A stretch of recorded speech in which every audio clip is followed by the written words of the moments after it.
Bismillahirrahmanirrahim. Assalamualaikum warahmatullahi wabarakatuh. Teman-teman sekalian, pada kesempatan kali ini kita akan melanjutkan ngaji kita teori hukum atau mazhab hukum. Kali ini kita akan membahas pemikiran Plato, seorang murid dari Socrates. Pada kesempatan yang ketiga kemarin kita sudah bahas bagaimana setidak-tidaknya kita melihat dasar-dasar filosofis dari pembentukan hukum, ya. Pembentukan hukum di dalam warga polis. Bagaimana hukum sebagai tools untuk menyelesaikan banyak persoalan. Di dalam asumsi-asumsi yang sangat tanda petik adalah yang sangat ideal dari Socrates, yang memberikan pengertian bahwa jiwa manusia itu bisa berbahagia ketika jiwa itu mencapai pada keluhurannya, yaitu eudaimonia, yaitu kebahagiaan.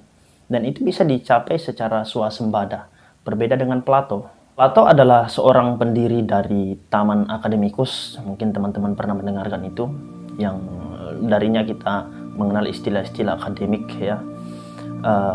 Di dalam pembelajaran-pembelajaran yang mungkin setiap tahun itu tersampaikan kepada mahasiswa-mahasiswa baru oleh para senior-senior yang luar biasa, menyampaikan bagaimana sejarah terbentuknya Taman Akademikus untuk bagaimana menciptakan kesejahteraan dari berbagai macam bidang, termasuk peningkatan kualitas intelektual secara teoritis tentunya. Hal yang penting, ya, yang pertama harus kita ketahui bahwa Plato memang hidup dalam nuansa yang sangat demokratis, ya, saat itu. Sebagaimana yang kita sudah jelaskan terdahulu, bahwa Socrates ketika dia dianggap melakukan kesalahan, maka dia masuk dalam lingkaran restitutive justice, masuk di dalam pengadilan dan diberikan hukuman, diberikan pilihan, apakah engkau masih ingin melanjutkan pemikiranmu atau tidak. Jika masih ingin melanjutkan pemikiran, maka dia harus dibunuh. Kalau tidak, ya, maka dia harus dibebaskan. Nah, itu adalah pilihan yang diberikan kepada Socrates. Ala kulli hal, Socrates memilih untuk dirinya mati, ya, dengan meminum hemlock yang kita sudah sampaikan kemarin. Nah, kejadian ini di tengah balutan demokrasi, Plato menyaksikan itu, ya. Kenapa dunia demokratis memperlihatkan kejadian yang seperti ini? Demokrasi yang kita maksud adalah perealisasian banyaknya suara, dan itu nanti kita akan lihat di dalam sistem pemilu, ya. Saat itu yang kita sudah sampaikan kemarin, ada 280 orang yang menerima hukuman mati Socrates dan ada 220 orang yang menolak Socrates untuk diadili. Dan akhirnya karena adanya, bukan benar atau salahnya, ya, tapi karena adanya sistem voting dan yang mayoritas lah yang dianggap benar, maka Socrates dihukum mati. Inilah yang terjadi di dunia demokrasi. Plato mendirikan Taman Akademikus. Kalau kita pernah membaca-baca sejarahnya, bagaimana Taman Akademikus itu dibentuk dan apa saja persyaratan primer, ya. Apa persyaratan yang pertama yang dibentuk di dalam Taman Akademikus. Setidak-tidaknya yang kita ketahui adalah seseorang wajib untuk mengetahui matematika. Mereka yang tidak pandai dalam matematika, maka mereka tidak dibolehkan masuk dalam Taman Akademikus itu. Itu tertulis di pintu gerbang Taman Akademia, bil khusus dalam bidang geometri. Nah, jadi kalau Anda orang yang tidak pandai dalam geometri, tidak usah masuk ke Taman Akademikus. Tapi bedanya dengan kampus-kampus kita sekarang, ya, banyak memungut orang-orang seperti kita, orang-orang seperti Anda, yang bisa dikatakan tanda petik lagi adalah sampah-sampah peradaban, ya. Mungkin seperti itu, ya, kalau kata siapa, ya, W.S. Rendra dalam puisinya Comberan Peradaban. Mungkin ini sangat hiperbolik, sangat melebih-lebihkan, ya, dan tanda kutip menghina manusia. Tapi memang kita temukan itu di dalam kampus, bahwa di dalam kampus sekarang kita ini banyak betul orang-orang yang tidak tidak punya tanda kutip potensi yang sangat luar biasa untuk memberikan kecerahan di dalam masa depan bangsa, ya. Mungkin kita dikatakan generasi yang tidak unggul. Nah, itu yang terjadi, ya. Setidaknya kita sudah tahu sedikit bagaimana era Plato itu. Nah, Plato adalah seorang guru dari bapak logika yang penyebutan oleh kaum muslim para filosof Muslim menyebutnya adalah muallim pertama, yaitu Aristoteles. Ya, Aristoteles yang kemudian membangun tempat belajar yang lain yang disebut sebagai Lyceum di kota Athena. Nah, saya kira banyak sejarah-sejarah yang kita perlu ketahui di situ. Tapi kali ini kita akan menjelaskan bagaimana Plato memberikan pengertian tentang hukum. Secara realistis, fitrawi, instinktif, alamiah, kita semuanya membutuhkan aturan. Dan itulah yang kita sebut sebagai hukum, ya, sistem yang bagaimana menata kehidupan masyarakat. Tapi sebenarnya sebelum asumsi itu dilahirkan, kita harus memberikan suatu penjelasan tentang bagaimana manusia itu sendiri. Ya, artinya memberikan penerapan terhadap tools, sistem yang diberikan kepada manusia. Orang yang menciptakan sistem itu harus mengetahui manusia yang ingin diterapkan sistem kepadanya. Ternyata banyak betul manusia-manusia yang tidak punya potensi untuk menyempurnakan jiwanya, ya. Oleh karena itu dia mengambil kesimpulan bahwa ternyata di dalam satu polis, dalam satu negara yang terdapat sistem, harus ada orang-orang yang punya keluhuran jiwa, orang-orang yang bijaksana. Kemudian beliau menyebut sebagai pemimpin aristokrat atau pemimpin para filosof, orang yang bijaksana, orang yang dermawan, orang yang cerdas, orang yang betul-betul menerapkan jiwanya di dalam kehidupan masyarakat. Dia melihat masyarakat itu sebagai dirinya sendiri. Oleh karena itu, kita membutuhkan orang-orang yang bijak bestari. Disinilah terciptanya negara ideal. Ada beberapa referensi yang ingin saya ekstrak di sini, adalah karya Plato sendiri, yaitu The Republic, juga termasuk karya Profesor Nikmatul Huda, yaitu Pemilu dan Demokrasi, bagaimana cacatnya pemilu, bagaimana cacatnya demokrasi dalam tanda petik, dan juga penggambaran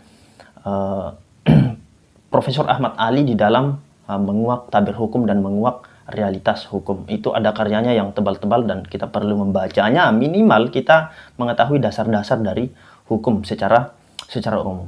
Tapi lagi-lagi kali ini kita ingin menjelaskan filsafat hukum. Umumnya kita kenal karya Plato di dalam bidang negara dan hukum adalah The Republic dan juga The Laws, ya.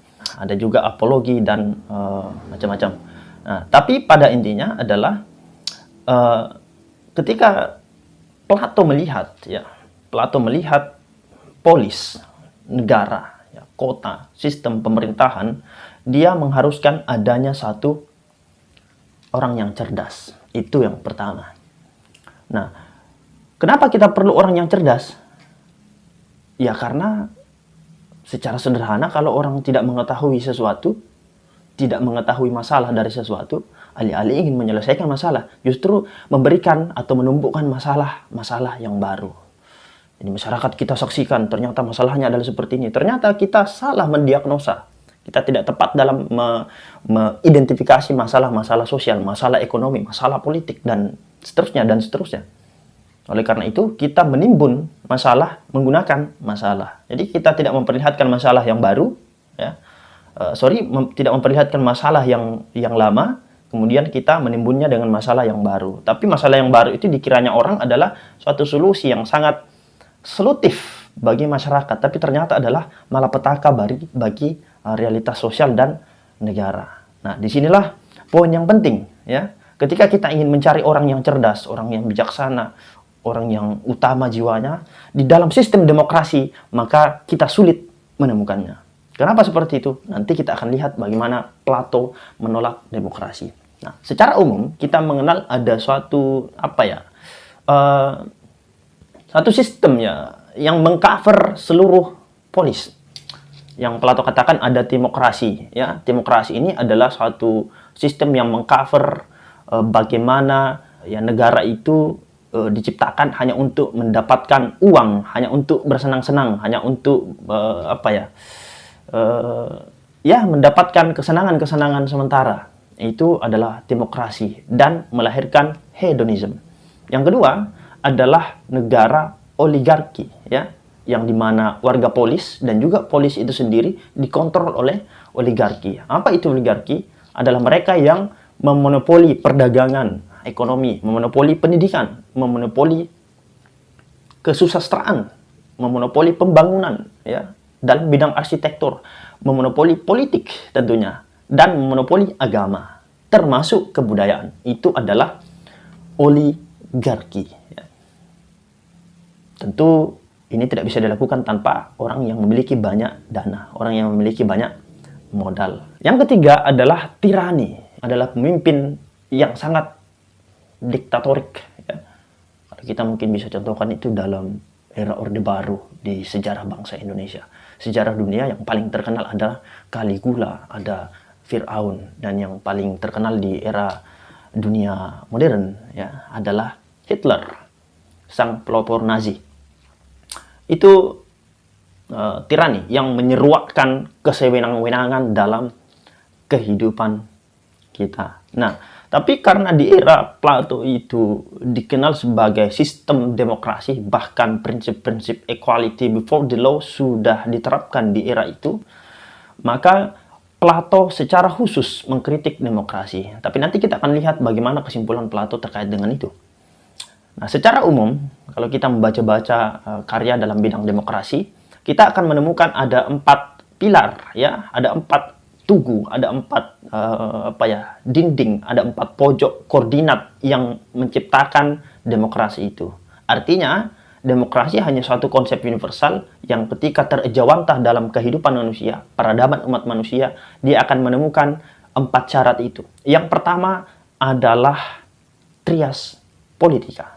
Nah, trias politika ini tentu modelnya banyak sekali, bukan trias politika sekadar hanya pemikiran Montesquieu yang sangat kaku dan memisahkan eksekutif, yudikatif, dan legislatif. Di era modern tentu kita melihat trias politika yang lebih terbuka, ya, bahwa fungsi eksekusi juga sebagian dilakukan oleh fungsi legislatif, ya, yudikatif juga sebagian diawasi oleh legislatif, dan itu saya kira adalah sistem kemodernan, ya. Jadi pemikiran Baron de Montesquieu tentang trias politika itu tidak lagi digunakan oleh Washington, ya, founding father di Amerika, dan juga konsep-konsep seperti pemikiran Abraham Lincoln, ya, yaitu demokrasi itu adalah government or rule by the people, ya, pemerintahan atau aturan dari rakyat, yang kita sering kenal, yang sering dengarkan itu.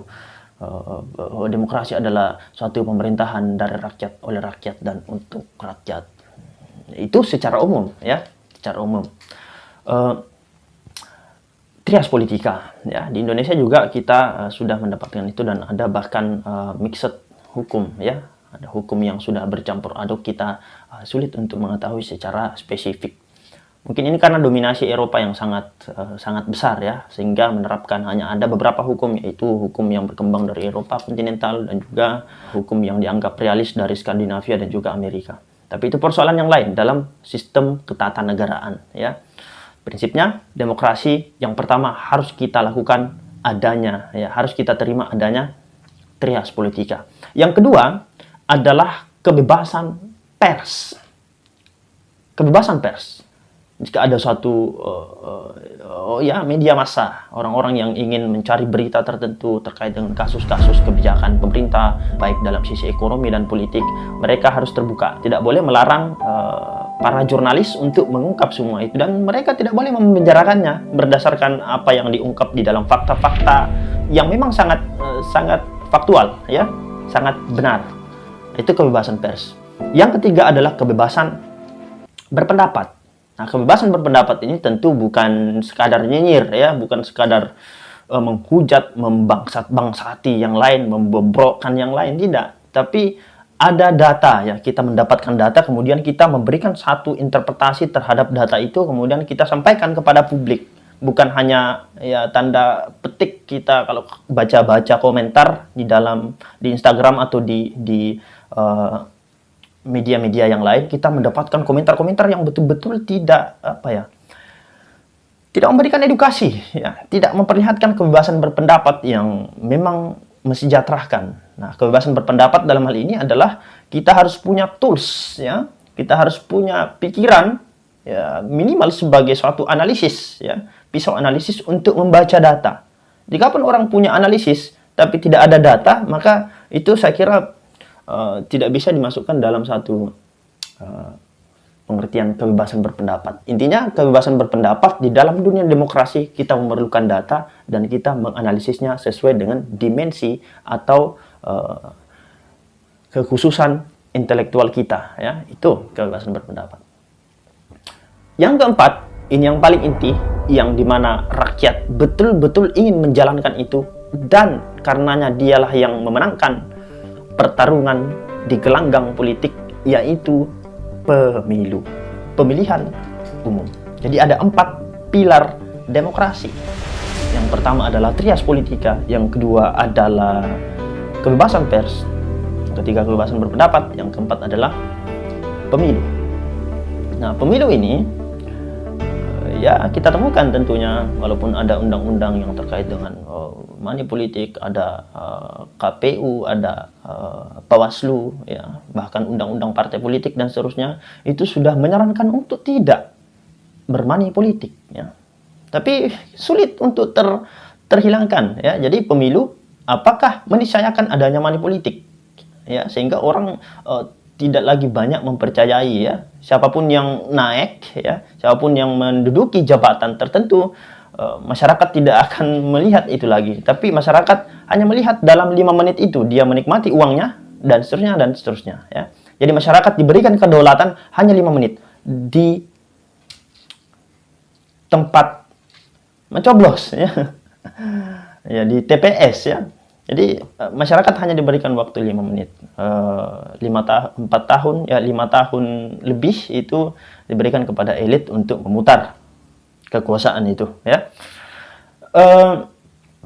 Kata Plato, ya, meskipun demokrasi dianggap sebagai sesuatu yang sangat indah dan mampu menciptakan kesejahteraan masyarakat, ya, itu justru melahirkan orang-orang yang tidak bertanggung jawab. Tanda petik, ya. Apa maksudnya? Di dalam sistem kepemiluan, di dalam perealisasiannya pemilu, kita menemukan adanya money politik. Artinya kita tidak lagi melihat apakah orang itu cerdas, bagaimana track recordnya, apakah jiwanya itu sudah terkandung dalam diri masyarakat, apakah dia sudah banyak membantu masyarakat sebelum dia menjadi calon, baik itu anggota dewan atau pemerintah tertentu, baik itu dalam tingkat regional dan tingkat nasional. Nah, ini pertanyaan yang sangat prinsipil. Apakah kita bisa melahirkan orang-orang yang bijaksana di dalam pemilu, sementara yang memilih adalah orang-orang yang tidak bijaksana? Pemilu-pemilu rasional sangat sulit kita temukan di era modern ini. Oleh karena itu, dianggap bahwa pemilu dalam hal ini sebagai pilar demokrasi tidak mampu melahirkan orang-orang yang bijaksana. Nah, kita bertanya seperti ini. Siapa yang, secara sederhana, ya, siapa yang berhak dan pantas untuk menciptakan bangunan? Ya tentu arsitektur yang handal. Siapa yang pantas untuk membuat jalanan? Ya tentu orang-orang yang fokus dalam bidang itu. Siapa yang pantas untuk mendidik? Tentu orang-orang yang terdidik, orang-orang yang punya kapasitas intelektual dalam bidang itu. Siapa yang pantas untuk ya banyak hal, ya. Jadi kita ingin melihat bagaimana seharusnya demokrasi menciptakan proporsi di dalam kehidupan kita, tapi ternyata itu tidak terlihat. Ya cukup kalau tanda petik, ya, kalau anggota dewan misalnya, ya cukup mungkin punya uang segudang, kemudian sedikit sisir rambut, pakai kemeja yang rapi, ya, dikancing seperti ini, dan pakai sepatu yang mengkilat ala jin, ya, sepatu jin, kemudian menyampaikan, pemuda kreatif, mari mesejahterakan rakyat, mari mewakafkan diri bersama rakyat, mari menciptakan dunia yang baru, mari merancang masa depan yang cemerlang. Itu semua adalah moto-moto dan semuanya berkaitan dengan masyarakat dan pencerahan masa depan. Dan itulah kampanye-kampanye politik. Tentu tidak ada, mana ada kampanye politik yang menyampaikan saya tidak akan mesejahterakan rakyat. Itu saya kira ngawur, ya. Nah, intinya di dalam demokrasi kita ingin menyerahkan segalanya kepada rakyat, walaupun itu adalah suatu distribusi kebohongan, ya.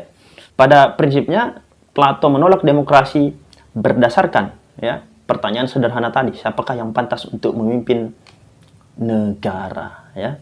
Yang pantas untuk menakodai kapal adalah orang yang mengetahui bagaimana jalur akan kemana, dia di mana dan dari mana. Nah, orang yang pantas memimpin masyarakat, yang pantas mengorganisasikan, ya, menciptakan tools of engineering, menciptakan suatu tatanan yang baik adalah orang yang mengetahui tatanan yang baik.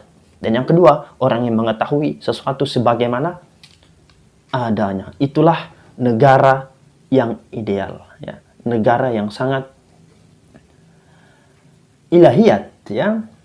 Nah, saya kira seperti itu, tapi ternyata penolakan Plato atas demokrasi itu hanya sekadar walaupun kata Mahfud MD misalnya demokrasi itu adalah satu pilihan terburuk, ya, satu pilihan terbaik, ya, di antara yang terburuk, artinya masih ada cacatnya. Tapi apalah daya, ya, Plato juga seorang filosof yang sangat kaliber melihat demokrasi memang itu penting, tapi dengan adanya demokrasi itu kita sulit untuk menemukan, ya, orang yang sebagaimana yang diinginkan oleh Plato, orang yang cerdas, adil, cendekia, yang mengetahui sesuatu di dalam bidang militer, perekonomian, perdagangan, perpolitikan, kebudayaan, tradisi, agama, seni, dan kita sulit sekali untuk mendapatkan itu. Oleh karena itu kita membutuhkan hukum untuk menciptakan kesejahteraan